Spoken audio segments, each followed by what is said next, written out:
사무엘하입니다. 구약성경 487페이지 사무엘하 15장 13절부터 29절까지 16장 5절부터 14절까지입니다.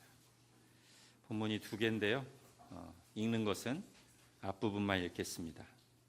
사무엘하 15장 13절부터 29절까지 하나님의 말씀을 제가 읽겠습니다. 전령이 다윗에게 와서 말하되 이스라엘의 인심이 다 압살롬에게로 돌아가나이다 한지라.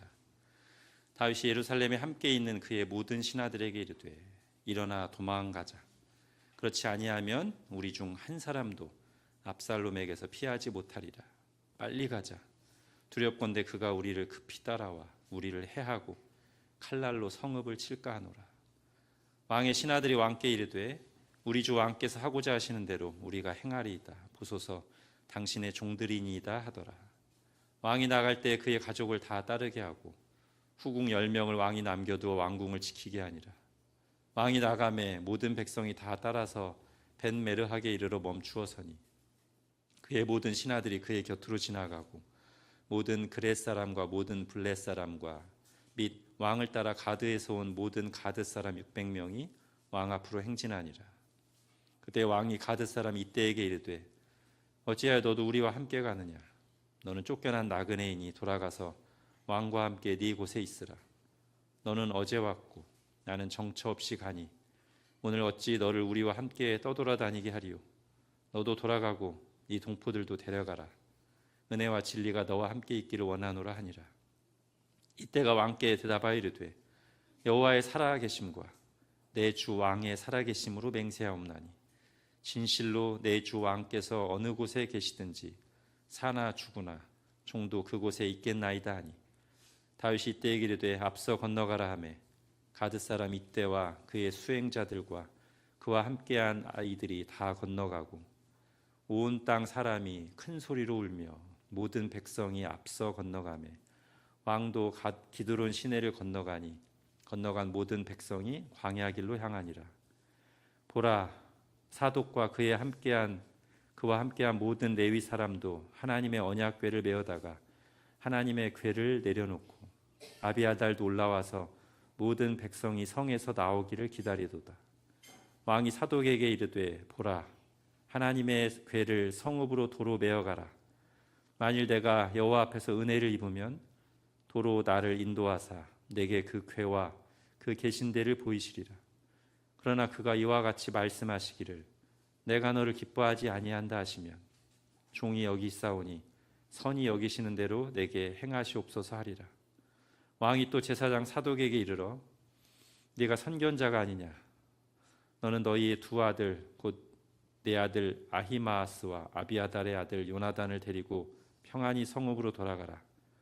너희에게서 내게 알리는 소식이 올 때까지 내가 광야 나루터에서 기다리리라 하니라. 사독과 아비아달이 하나님의 궤를 예루살렘으로 도로 메어다 놓고 거기 머물러 있으니라. 아멘.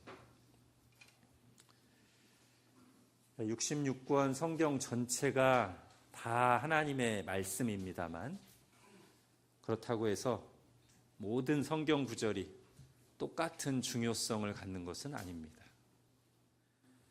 성경 구절 중에서 그냥 지나가듯이 상황을 설명하는 내용이 있는가 하면 어떤 본문, 어떤 구절들은 구원의 진리를 아주 선명하게 보여주기도 하고 마치 성경의 주제를 요약하는 것과 같은 구절도 있고 우리의 신앙생활의 핵심을 한마디로 정리해 주는 것 같은 구절도 있죠.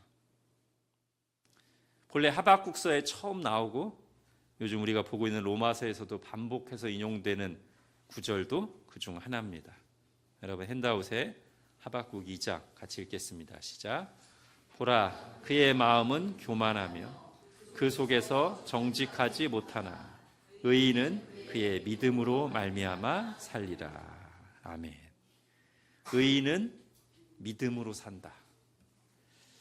이것이 그리스도인의 신앙 전체, 시작과 과정과 끝까지 이 전체를 포괄하는 말씀이라고 할 수 있습니다. 즉 어떻게 구원을 받는가부터 시작해서 구원받은 이후에 매일매일 어떻게 살아가야 하는지 그 핵심을 짚어주는 말씀이에요. 그래서 이번 수련의 주제, 기독교 세계관과 윤리, 이 주제와 긴밀하게 연결됩니다. 세계관이 뭐죠? 쉽게 말하면 세계가 뭐다 이거잖아요. 이 세계가 어떻게 시작됐고 작동하는가. 그러니 이 세계에서의 구원과 심판은 누구에 의해서 어떻게 결정되는가. 이런 게 세계관의 주요 주제잖아요. 윤리는 또 뭐죠? 그런 세계에서, 그렇게 작동하는 세계에서 그럼 어떻게 살아야 되는가? 어떻게 사는 게 옳은 건가? 어떻게 사는 게 잘못된 건가? 이게 윤리잖아요. 근데 의인은 믿음으로 산다. 이게 이 두 가지에 대한 가장 중요한 답을 준단 말이죠. 먼저 구원의 문제. 믿음으로 산다에서의 산다의 첫 번째 의미는 생명을 얻는다, 구원받는다라는 뜻입니다. 즉 사람이 어떻게 생명을 얻고 구원받아요? 믿음으로 살아난다 이런 거죠. 좀 더 정확히 설명을 붙이자면 나의 행위가 아니라 예수 그리스도를 믿음으로 의인이 된다, 구원받는다, 살아난다 그런 뜻입니다. 그런데 이 구절은 이것만 말하는 게 아니라 두 번째, 그 이후에 사람이 살아가는 방식, 생활 방식에 대해서도 말해줘요. 그래서 믿음으로 산다에서 그 산다의 두 번째 의미는 말 그대로 매일매일 살아간다, 생활한다는 의미입니다. 자, 신자는 매일의 삶을 어떻게 살아간다? 믿음으로 살아간다. 눈에 보이는 대로만 사는 게 아니라 하나님을 믿는 믿음으로 살아갑니다. 이게 이제 기독교 윤리와 연결되는 거예요. 아까 제가 윤리가 뭐라고 했습니까? 어떻게 살 것인가라고 했잖아요. 성경은 그 어떻게 살 것인가에 대한 중요한 답 중에 하나로 신자는 매일매일 믿음으로 산다 이렇게 말합니다. 여러분 신자라는 말이 그런 뜻이잖아요. 믿는 자. 자, 우리가 이번에 기독교 세계관과 거기에 근거한 기독교 윤리에 대해서 깊이 배웠는데 그게 실제로 내 삶에서 실천되고 작동하고 열매를 맺으려면 믿음이 있어야 된다는 뜻이에요. 제가 이렇게 비유해 볼게요. 기독교 세계관과 윤리에 대한 지식, 그 사상 체계를 몸, 우리 신체 기관, 조직이라고 말한다면 믿음은 뭐냐면 그 몸에 흐르는 피와 같습니다. 만일 기독교 세계관과 윤리 체계에 대한 정립된 지식 없이 그냥 믿습니다만 하면 뭐랑 같은 거예요? 몸이 제대로 갖춰져 있지 않는데 피가 막 아무데나 튀고 막 흐르는 거예요. 불안정하고 이상하죠. 피가 어디로 튈지 몰라요. 공포영화가 될 수 있어요. 반면에 기독교 세계관과 윤리에 대한 지식 체계를 다 갖추고 있어요. 근데 믿음이 없으면 멀쩡한 몸에, 잘 갖춰진 몸에 피가 안 흐르는 거예요. 아무리 몸이 잘생기고 막 모든 조직이 완벽해도 생명이 없어요. 한마디로 믿음이 없으면 기독교 세계관과 윤리를 따라 살 수도 없고 믿음으로 하지 않으면 그 모든 행위들은 아무리 그럴듯해 보여도 기독교적 실천이라고 할 수가 없습니다. 그러므로 바울이 이렇게 말합니다. 핸드아웃의 로마서 14장 보십시오. 같이 읽겠습니다. 시작. 믿음을 따라 하지 아니하는 것은 다 죄니라. 예. 자, 그럼 믿음은 뭔가요? 자, 참된 믿음은 반드시 두 가지가 있어야 돼요. 믿음의 대상이 있어야 되고요. 뭘 믿는지 믿음의 내용이 있어야 돼요. 이 두 가지가 결여돼 있거나 불확실하면 그건 막연히 믿는 거지 성경이 말하는 참된 믿음이 아닙니다. 자, 그럼 믿음의 대상, 우리가 믿는다고 할 때 누굴 믿어요? 예, 하나님을 믿습니다. 삼위일체 하나님을 믿습니다. 자, 그 다음에 믿음의 내용, 무엇을 믿습니까? 자, 오늘 이 부분에 초점을 맞추려고 하는 겁니다.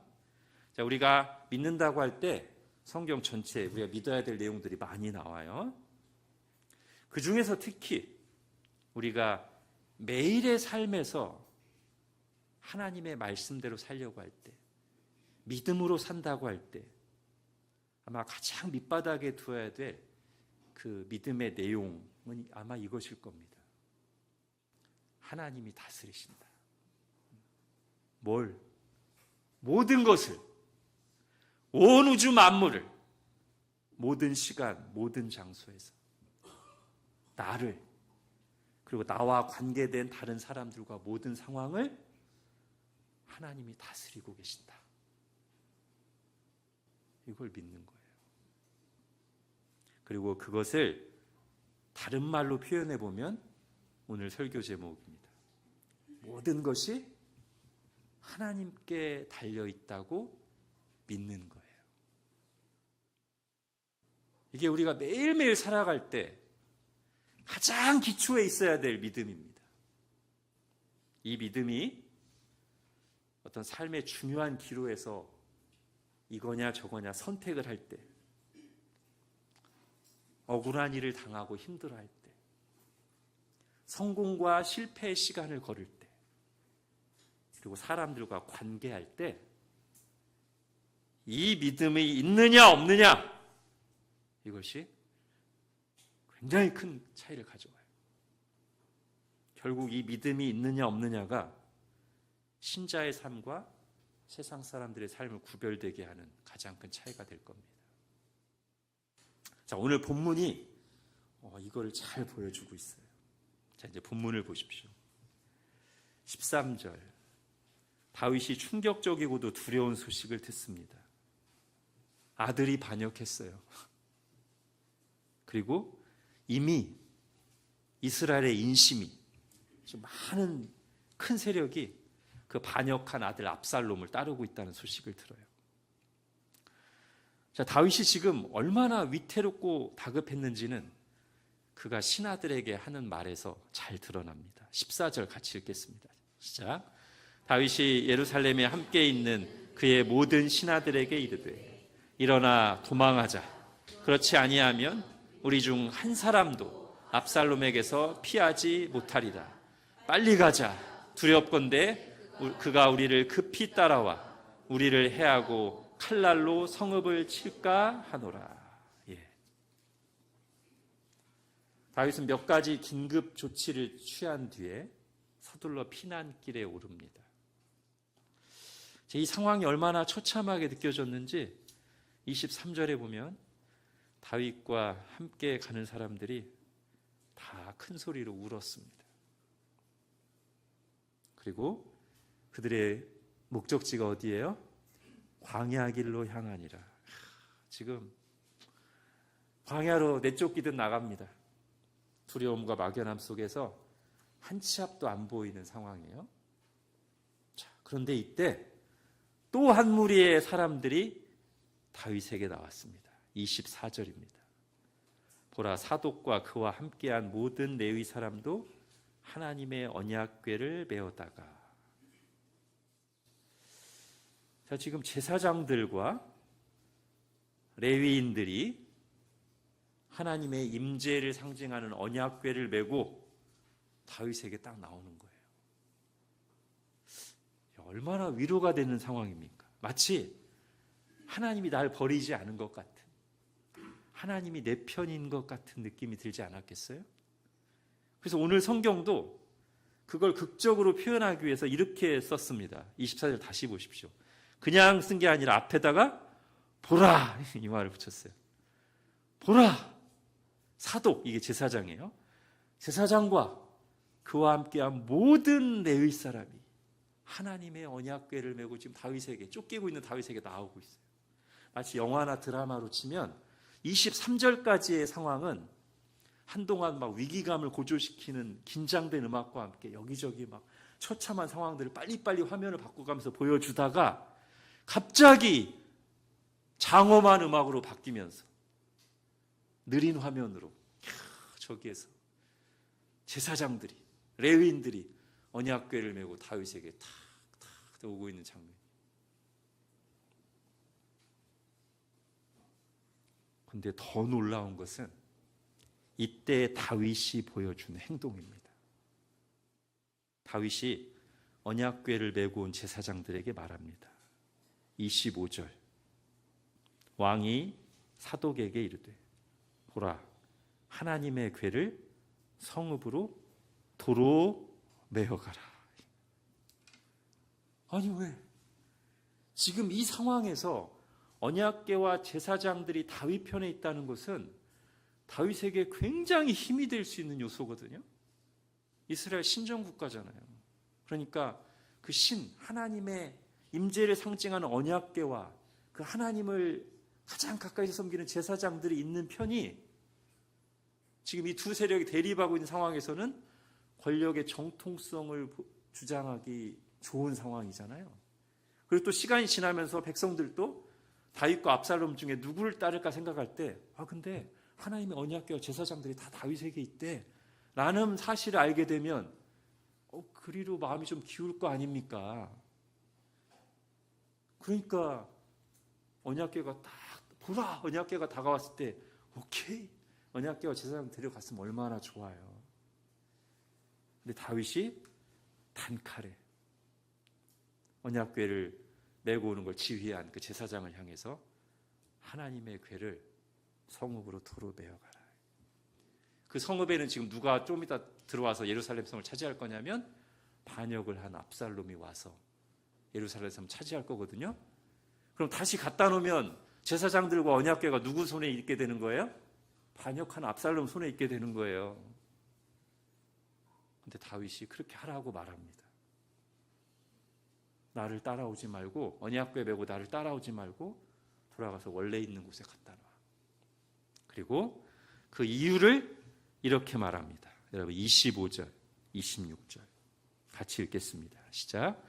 왕이 사독에게 이르되 보라 하나님의 궤를 성읍으로 도로 메어가라. 만일 내가 여호와 앞에서 은혜를 입으면 도로 나를 인도하사 내게 그 궤와 그 계신 데를 보이시리라. 그러나 그가 이와 같이 말씀하시기를 내가 너를 기뻐하지 아니한다 하시면 종이 여기 있사오니 선히 여기시는 대로 내게 행하시옵소서 하리라. 아멘. 여러분 다윗이 지금 무슨 말을 하고 있는 겁니까? 25절 26절의 다윗의 말을 요약하면 오늘 설교 제목이에요. 모든 것은 하나님께 달려있다. 내 목숨, 내 장래는 하나님께 달려있다. 이렇게 말하고 있는 겁니다.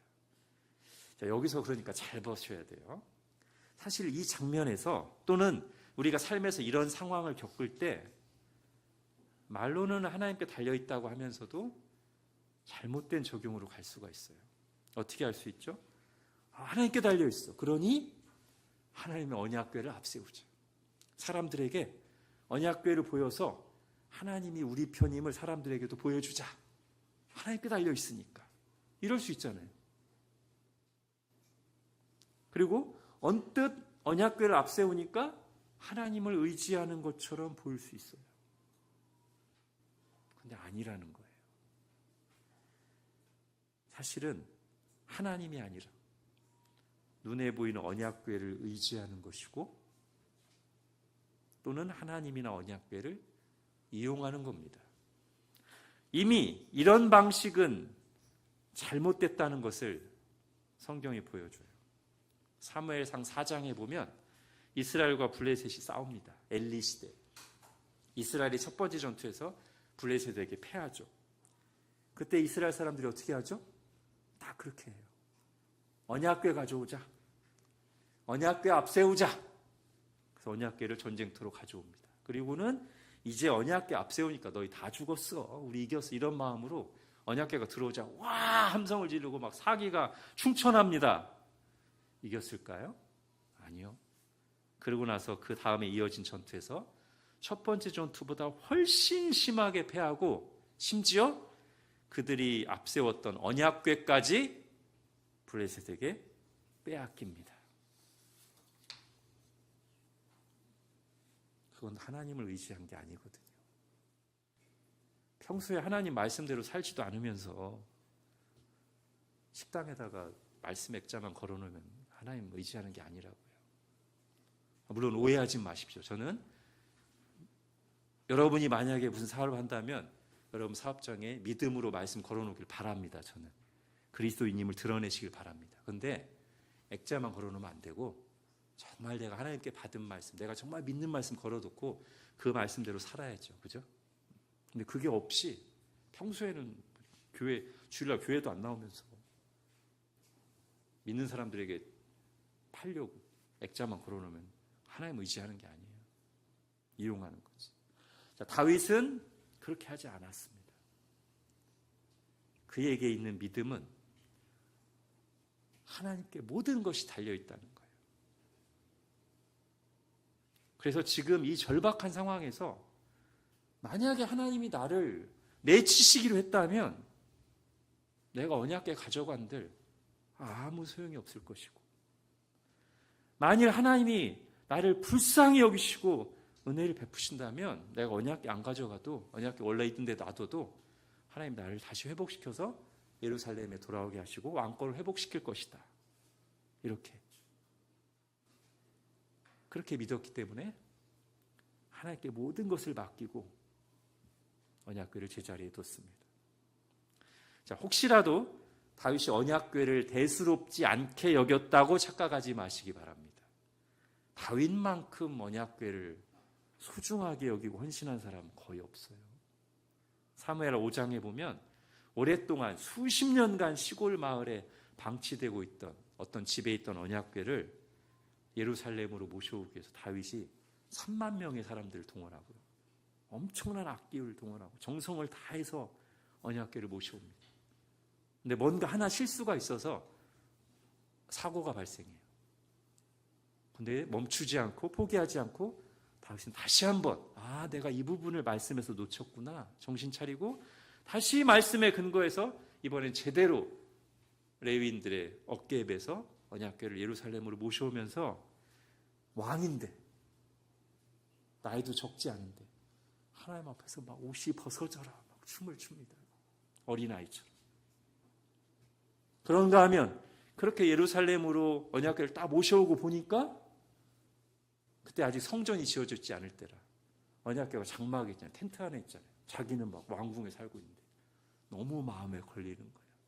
선지자 불러가지고 선지자님, 나는 왕궁에 있는데 하나님의 언약궤가 천막에 있으니 제가 헌신하고 싶습니다. 이런 소원을 드렸단 말이에요.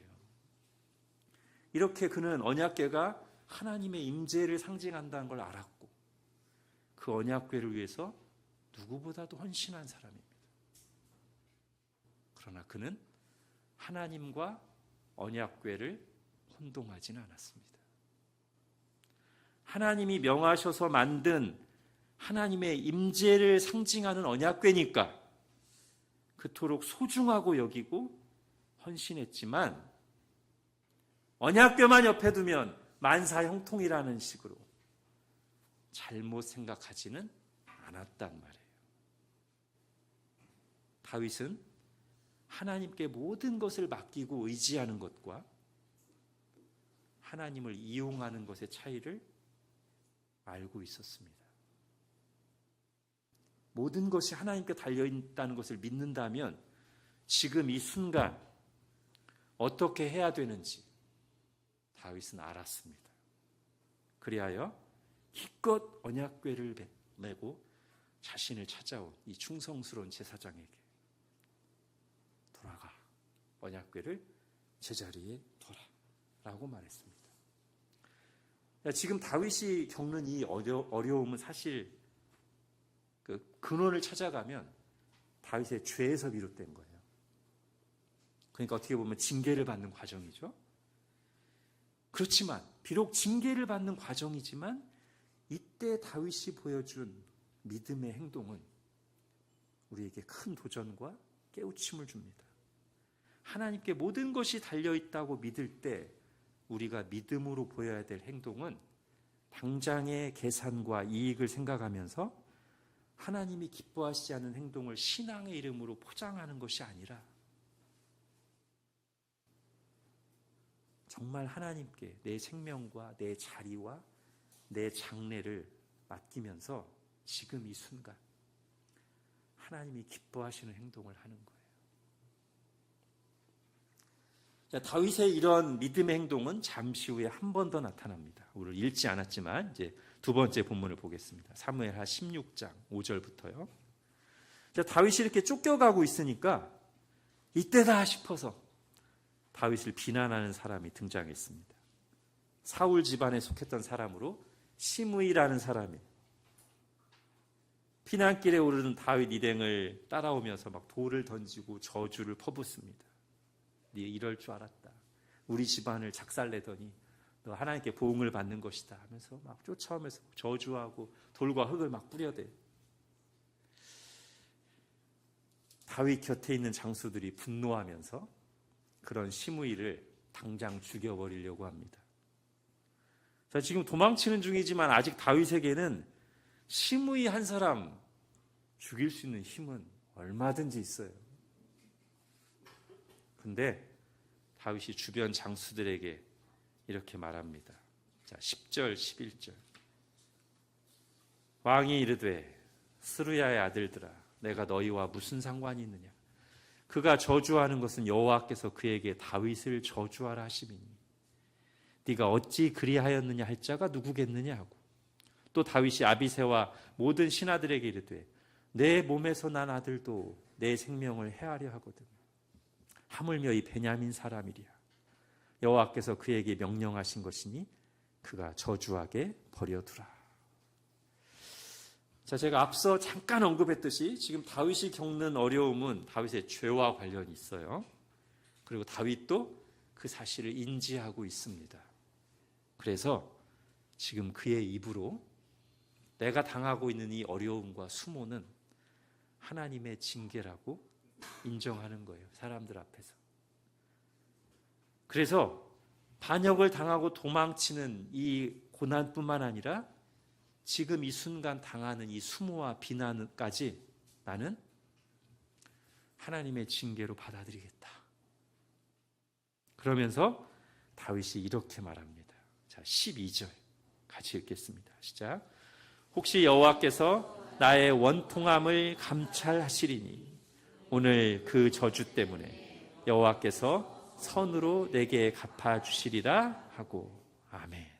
자, 앞서 언약궤를 제자리에 갖다 두라고 했던 말, 그 말을 할 때 다윗의 믿음과 똑같은 믿음이 여기서 지금 분출되고 있습니다.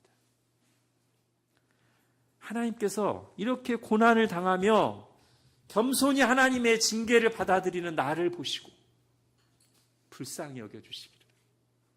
왜? 하나님께 모든 게 달려있잖아요. 지금 하나님께 잘 보여야 돼요. 지금 시므이하고 막 감정적으로 싸울 때가 아니에요.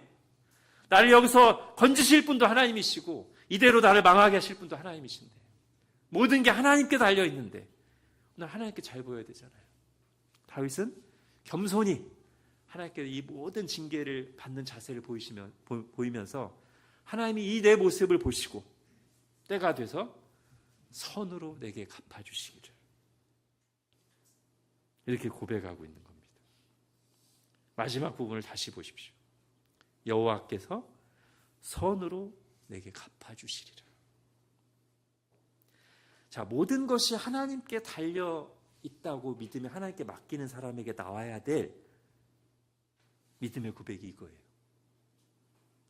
하나님께서 갚아주시리라. 다윗은 전에 죄 짓기 전에 정말 믿음의 삶을 살 때 그때도 이런 고백을 드렸던 적이 있어요. 보복하지 않으면서. 언제죠? 자기를 죽이려고 하는 원수 사울이 자기를 쫓아오다가 거꾸로 다윗이 사울을 죽일 기회가 생겼어요. 그것도 2번이나. 그때도 옆에 있는 부하들은, 그때도 딱 아비새였어요. 옆에 있는 부하들은 제가 사울을 한창에 찔러 죽이겠습니다. 다윗이 2번 다 살려줍니다.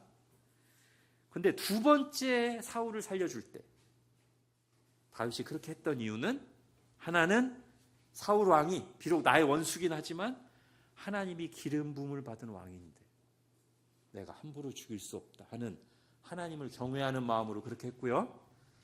2번째 사울 왕을 살려줄 때는 이유가 또 하나 있었어요. 그것을 다윗이 이렇게 고백합니다. 여러분, 사무엘상 26장 같이 읽겠습니다. 시작. 다윗이 또 이르되 여호와께서 살아계심을 두고 맹세하노니 여호와께서 그를 치시리니 혹은 죽을 날이 이르거나 또는 전장에 나가서 망하리라. 예. 다윗이 2번째 살려주면서는 이 말을 곁들입니다. 하나님이 치실 것이다. 하나님이 갚아주실 것이다. 그리고 다윗에게 이런 확신이 생기게 한 사건이 그 앞에 있었어요. 그러니까 첫 번째 사울을 살려줄 때와 2번째 사울을 살려줄 때 그 사이에 어떤 사건 하나가 나와요. 그 사건이 뭐냐면 나발 사건인데요. 나발이라고 하는 아주 못된 사람이 다윗을 심하게 모욕합니다. 그 말을 들은 다윗이 순간 뚜껑이 열려요. 그래서 즉시 부하들에게 야, 다 칼차 가자. 부하들을 물고 나발을 죽이려고 막 갑니다. 감정대로 자기 손으로 직접 보복하려고 출발한 거죠. 근데 이제 나발의 집 근처에 왔는데 지혜로운 그 나발의 아내 아비가일이라는 여인이 딱 다윗의 길을 막으면서 다윗 앞에 무릎 꿇고서 이런 식의 말을 해요. 다윗이요, 당신은 하나님이 택하시고 보호하시는 사람 아닙니까? 당신의 생명이 하나님께 달리지 않았습니까? 그런데 오늘 당신이 이렇게 감정적으로 직접 보복하고 피를 흘려서 나중에 하나님께서 당신을 높이실 때 왜 평생 두고 후회할 일을 하려 하십니까? 이렇게 말려요. 다윗이 그 말을 알아듣습니다. 감정을 추스릅니다. 그리고 돌이켜요. 그리고 얼마 후에 어떤 소식을 듣냐면 하나님께서 나발을 친히 치셨다는 소식을 들어요. 분명히 그 일이 다윗에게 어떤 깨달음을 주었을 것입니다. 그래서 그 후에 2번째로 사울을 죽일 기회가 있었을 때 살려주면서 처음과 마찬가지로 내가 하나님의 기름 부음 받은 왕을 내 손을 죽일 수 없어 라는 이유에 더하여 나발 사건에서 얻은 교훈을 여기에 적용하는 거예요. 때가 되면 하나님이 친히 갚으실 것이다. 이렇게 고백했던 겁니다. 그리고 이게 성경이 우리에게 가르치는 기독교 윤리입니다. 자, 로마서 19장 같이 읽겠습니다. 시작. 내 사랑하는 자들아, 너희가 친히 원수를 갚지 말고 하나님의 진노하심에 맡기라. 기록되었으되 원수 갚는 것이 내게 있으니 내가 갚으리라고 주께서 말씀하시니라. 내 원수가 줄이거든 먹이고 목마르거든 마시게 하라. 그리함으로 내가 숯불을 그 머리에 쌓아놓으리라. 악에게 지지 말고 선으로 악을 이기라. 아멘. 이게 기독교 윤리인데, 여기 이거 이렇게 하려면 뭐가 반드시 필요하다고요? 믿음. 다윗이 고백했던 그 믿음, 모든 것이 하나님께 달려있다는 믿음. 좀 더 종합적으로 정리하면 원수에게 보복하지 않고 선을 행하라고 하는 이 기독교 윤리를 실천하기 위해서는 2가지 믿음이 필요해요. 하나는 예수님의 용서의 사랑을 믿는 믿음. 내가 그 큰 사랑을 받았기 때문에 그걸 정말 믿는 사람으로서 나도 용서를 실천하려고 하는 그 용서에 대한 믿음이 있고, 또 한편으로는 뭐가 있다고요? 하나님의 갚아주심에 대한 믿음이 있어요. 그 사람이 끝내 회개하지 않고 악을 행할 때 하나님께서 하나님의 시간에 공의로 징벌하실 거라는 믿음이 있습니다. 자, 그러므로 모든 것이 하나님께 달려있다는 것을 믿는 것은 그 구체적인 적용 중에 하나는 뭐냐면 하나님께서 갚아주실 것을 믿는 믿음이에요. 그리고 하나님께서 갚아주실 것을 믿는 믿음은 다시 소극적으로는 지금 다윗이 보여준 것처럼 하나님이 갚으실 것이니 나에게 악을 행한 자, 나를 억울하게 한 자에게 친히 내 손을 들어서 법을 어기면서까지 불법적으로 보복하지 않는 것, 이게 하나님이 갚아주실 것을 믿는 믿음에서는 소극적인 실천이라면 적극적인 실천이 있어요. 뭘까요? 하나님께서 갚아주실 거니까 내가 선을 행하면 갚아주실 거니까 적극적으로 선을 행하는 거예요. 자, 예수님께서 하나님 나라 백성들이 살아가는 원리로 주신 교훈 중에 이런 말씀이 나옵니다. 누가복음 6장 같이 읽겠습니다. 시작. 주라, 그리하면 너희에게 줄 것이니 곧 후이되어 누르고 흔들어 넘치도록 하여 너희에게 안겨주리라. 너희가 헤아리는 그 헤아림으로 너희도 헤아림을 도로 받을 것이니라. 아멘. 자, 여러분, 이 말씀 앞부분을 보면 구조가 기도에 대한 약속과 상당히 비슷하죠. 자, 마태복음 7장에 보면 구하라, 그리하면 너희에게 주실 것이요. 근데 지금 누가복음 6장 앞부분에 보면 주라, 그리하면 너희에게 줄 것이니. 어때요? 앞부분만 빼고 뒤에 똑같잖아요. 그러면 여러분, 이 둘을 같이 딱 묶어서 정리하면 이런 정리가 가능합니다. 하나님께 받는 방법 두 가지. 하나는 구하라, 하나는 주라. 하나님께 받는 방법 하나는 구하는데 누구한테 구하는 거예요? 하나님께 구하는 거예요. 기도. 하나님께 받는 방법 또 하나, 주는 건데 누구한테 주는 거예요? 이웃에게 주는 거예요. 이웃에게 베풀고 나누는 거예요. 그때 하나님이 주신다. 구하는 자에게, 하나님께 구하는 자에게 주시고 사람들에게 베푸는 자에게 하나님이 주신다.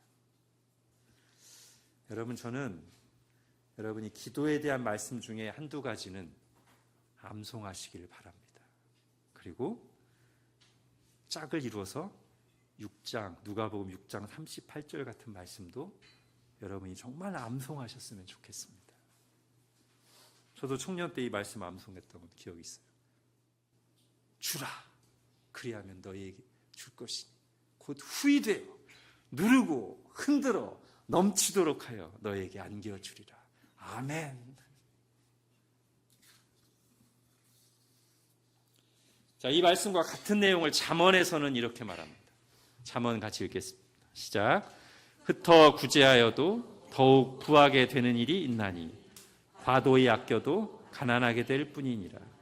구제를 좋아하는 자는 풍족하여질 것이요 남을 윤택하게 하는 자는 자기도 윤택하여지리라. 또 이것을 서신서에서는 이렇게 얘기합니다. 갈라디아서 6장 시작. 우리가 선을 행하되 낙심하지 말지니 포기하지 아니하면 때가 이름에 거두리라. 그러므로 우리는 기회 있는 대로 모든 이에게 착한 일을 하되 더욱 믿음의 가정들에게 할지니라. 아멘. 여러분, 이런 말씀들을 나와 상관없는 말씀으로 듣지 마십시오. 다른 모든 말씀과 마찬가지로 우리에게 반드시 실천하라고 하나님이 명령하신 말씀입니다. 주라. 주님의 명령이에요. 우리가 취사 선택할 수 있는 선택사항이 아닙니다. 주라.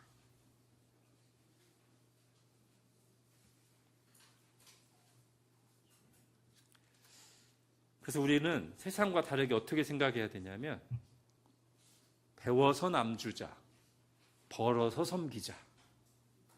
이게 기독교 윤리예요.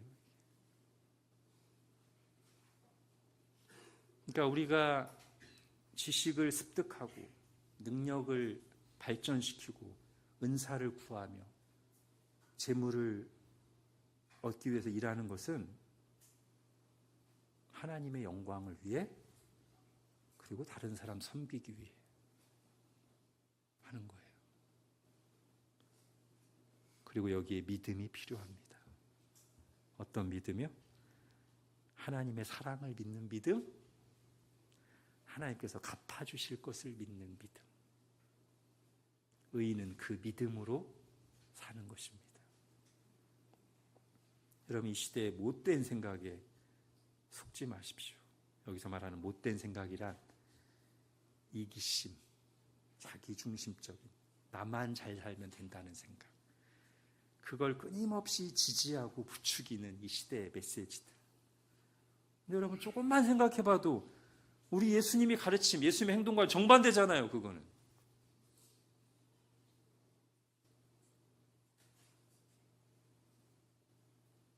그리고 자기만을 위해 사는 건 결코 우리를 진정으로 행복하게 할 수도 없습니다. 하나님 우리를 그렇게 짓지 않으셨으니까요. 나만 위해서 살면 행복하게 짓질 않으셨어요, 하나님이. 그러면 나만 위해서 사는 사람은 점점 자극적인 것에 빠지고 추구합니다. 이만큼 쌓아도 만족이 없으니까 더 쌓으려고. 그러다 허무함에 빠집니다. 물론 없을 때는 결핍을 채우려고 하는 본능적인 욕구가 있죠. 그것까지는 당연한 거예요. 그렇죠? 근데 적정선에서 우리가 멈춰야 되는데, 아주 구체적으로요. 배고픔이 있어요. 결핍을 해결하기 위해서 뭐 일을 하고 해서 소유를 얻었습니다. 적정선에서 멈춰야 되는데, 그 다음에는 더 맛있는 음식, 맛집 투어, 그 다음에는 세계 여기도 가야 되고 저기도 가야 돼, 저기도 가야 돼. 그 다음에는 더 좋은 집, 더 좋은 차, 그 다음에는 명품, 과시하고. 이걸 세상에서는 계속 부추겨요. 그래야 행복할 것처럼. 멈추질 않아요. 사실 제가 지금 말한 이 연결선에서 어느 지점에서 멈춰야 되거든요. 어느 정도 채워졌으면 바울이 말한 것처럼 자족하고 감사하면서 그 다음에 나누고 섬김으로 가야 되는데 멈추질 않아요. 계속 명품, 더 명품, 더 명품 비교하면서. 행복의 길이 아닙니다. 옳은 길도 아니고 행복의 길도 아니에요. 여러분, 정말 어떤 것이 더 의미 있고 행복할까요? 그리고 하나님 앞에 설 때 하나님이 뭐라고 하실까요? 야, 너 많이 쌓아놨다. 명품 참 많이 누리고 왔구나. 잘했다, 착하고 충성된 종아. 이러실까요? 적정선에서 멈추고 나누고 섬기는 삶을 사는 것을 하나님이 잘했다, 착하고 충성된 종아 하실까요? 그리고 어떤 게 정말 우리 안에 정말 깊은 곳에서 나오는 기쁨과 만족을 줄까요? 더 많이 쌓아놓은 걸 볼 때입니까? 아니면 내게 있는 것을 사람들에게 줘서 그 사람이 기뻐하고 회복되고 좋아하는 모습을 볼 때일까요? 당연히 후자죠. 하나님 우리를 그렇게 지으셨으니까요. 이게 기독교 세계관입니다.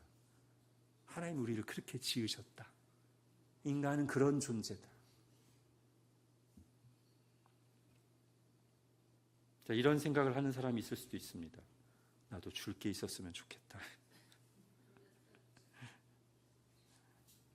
네, 그런 생각을 하시는 분에게 제가 이런 말씀을 드리고 싶습니다. 그렇다면 주기 위해서 부지런히 배우고 부지런히 연마하고 부지런히 일하십시오. 줄 게 있기 위해서.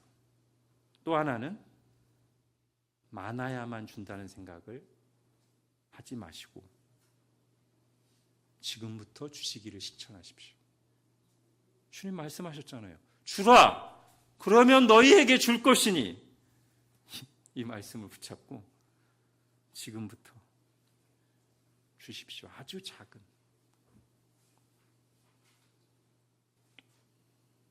기도부터 하십시오. 물론 하나님의 갚아주심은 늘 내가 원하는 방식은 아닐 것입니다. 자, 다시 한번 기도와 비교해 볼게요. 아까 제가 이 주라 말씀 기도와 패턴이 똑같다고 했으니까. 기도할 때 하나님의 응답의 약속이 뭐죠? 마태복음 7장에 보면 너희 하늘 아버지께서 구하는 자에게 뭘 주신다? 좋은 것으로 주시지 않겠느냐. 예, 우리가 구할 때 꼭 우리가 구한 대로 주시는 게 아니라 우리가 구하면, 믿음으로 정말 구하면 하나님께서 하나님이 보실 때 좋은 것으로 주신다고 약속하셨잖아요. 그렇다면 똑같이 주라, 그럼 너희에게 줄 것이니 할 때 그때 주시는 것도 내가 준 거 그대로 받는 게 아니라 내가 돈 줬으니까 돈 받고, 그게 아니라 내가 정말 믿음으로 사랑으로 줄 때 하나님께서 내게 필요한, 하나님 보시기에 좋은 것으로 갚아주실 것을 믿는 거죠. 이 과정들은 우리의 성화를 가져올 것입니다. 자기를 부인하고 믿음으로 주는 과정에서부터, 그리고 그걸 통해서 하나님께서 어떻게 나에게 갚아주시는 것을 삶에서 경험하면서 성화가 일어날 겁니다. 그리고 그게 또 복이죠. 하나님이 갚아주시는 것 중에 하나고요. 그리고 이 땅에서 받지 못한 것은 마지막 날에 넘치게 받을 것입니다. 이것이 또한 기독교 세계관입니다. 이제 정리하겠습니다. 우리가 오늘 포함해서 2박 3일간 기독교 세계관과 윤리에 대해서 들었는데, 세계관이 바뀌는 일은 정말 단숨에 안 됩니다. 그동안 내가 세계를 바라봤던, 그리고 계속 반복해왔던 그 생각과 반응이 바뀌는 거잖아요. 윤리도 마찬가지고요.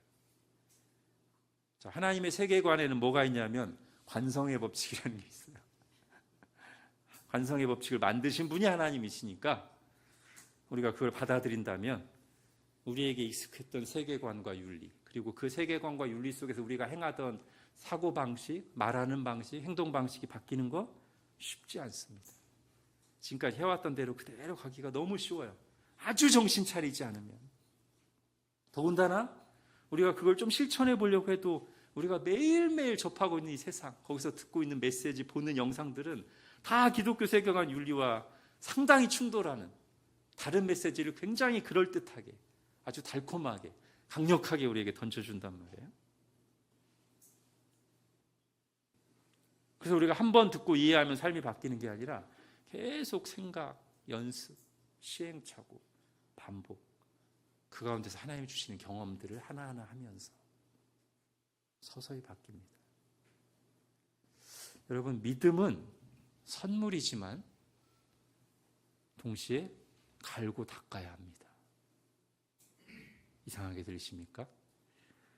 우리에게 있는 은사와 재능을 한번 생각해 보십시오. 은사와 재능, 하나님께 받은 선물이에요.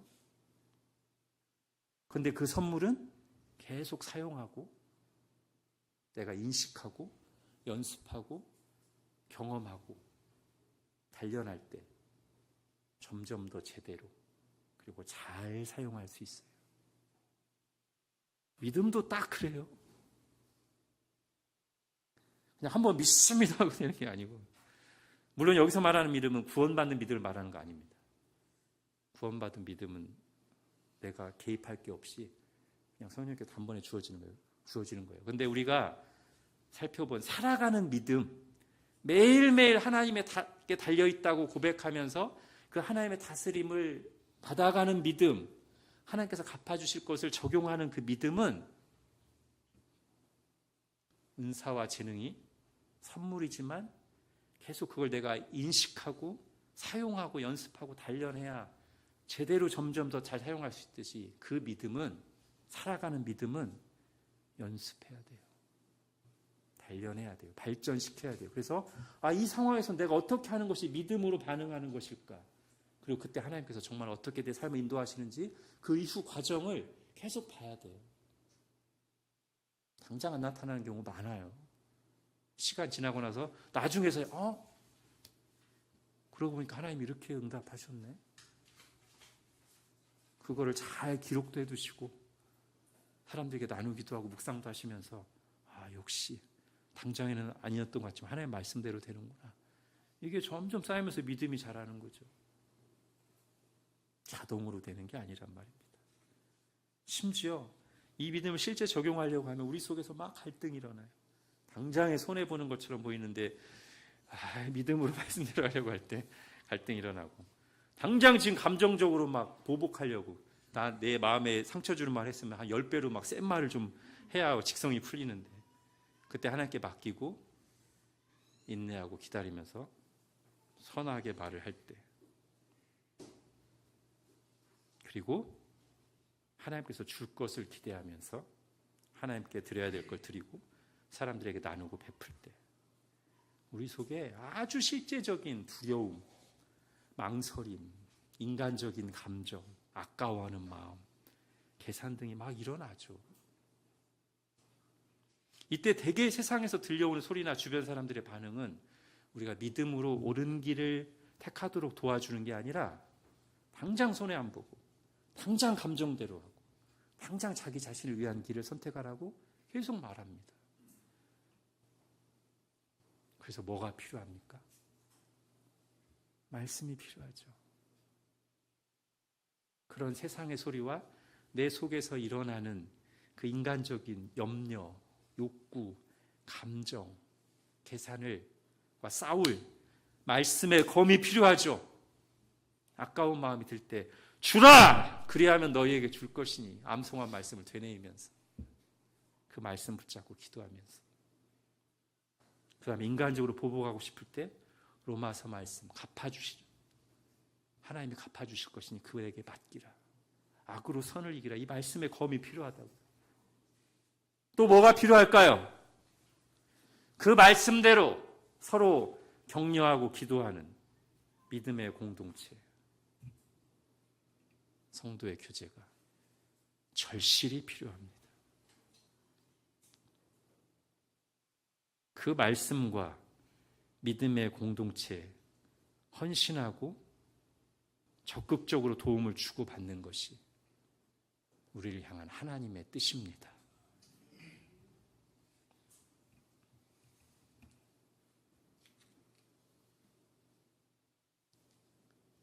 하나님께서 우리의 몸과 영혼을 만드셨잖아요. 그리고 물리법칙과 윤리법칙을 하나님 다 세우셨죠. 다 출처가 하나님이다 보니까 몸과 영혼이 작동하는 메커니즘이 상당히 비슷하고요. 물리법칙과 윤리법칙이 잘 보면 상당히 연결돼 있어요. 그러니까 우리가 매일 밥을 먹어야 에너지를 얻고 힘을 내고 실천할, 살아갈 힘을 얻도록 우리 몸을 만드신 주님께서 똑같이 우리가 말씀을 매일 묵상해야, 말씀을 듣고 깨달아야, 말씀에서 힘을 얻어야 살아갈 힘을 얻도록 우리를 만드셨다니까요. 그래서 뭐라고 말씀하세요? 사람이 떡으로만 사는 것이 아니라 하나님 입에서 나오는 모든 말씀으로 산다고 하셨잖아요. 또 우리가 매일 거의 자연스럽게 호흡하듯이 성경에서 쉬지 말고 기도해라. 성령 안에서 무시로 기도해라. 무시로. 때가 없이 그냥 늘. 몸의 건강을 위해서 육체의 연습을 하듯이 영적 건강을 위해서 경건의 연습을 하라고 말씀하셨습니다. 그렇게 하는 게 믿음의 삶입니다. 밥을 먹듯이 매일 말씀을 먹고 읽고 묵상하며 숨을 쉬듯이 쉬지 말고 기도하고 성령 안에서 무시로 기도하고 몸을 건강하게 해서 걷고 운동하듯이 영적 건강을 위해서 성도의 교제를 갖고 말씀대로 영적 훈련을 하는 것. 그게 믿음의 삶입니다. 그렇게 믿음으로 살아가는 사람이 성경에 약속된 믿음의 능력과 유익을 실제로 경험합니다. 그래서 점점 더 믿음의 삶을 살게 됩니다. 그렇게 신자는 믿음으로 말미암아 삽니다. 기도하겠습니다.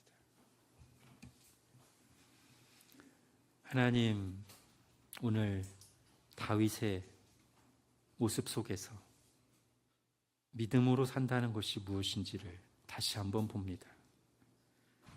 모든 것이 하나님께 달려 있음을 믿었기에 당장 유익해 보이는 도움이 될 것 같은 언약궤를 모든 것을 하나님께 맡기고 제자리에 갖다 두라 하였고, 하나님께서 나를 다 보고 계시며 갚아주실 것을 믿었기에 지금 당장 나를 모욕하고 내 마음을 찌르는 그 비난의 말을 하나님 앞에서 겸손히 받아내며 하나님께서 갚아주시기를 기대하고 기도했습니다.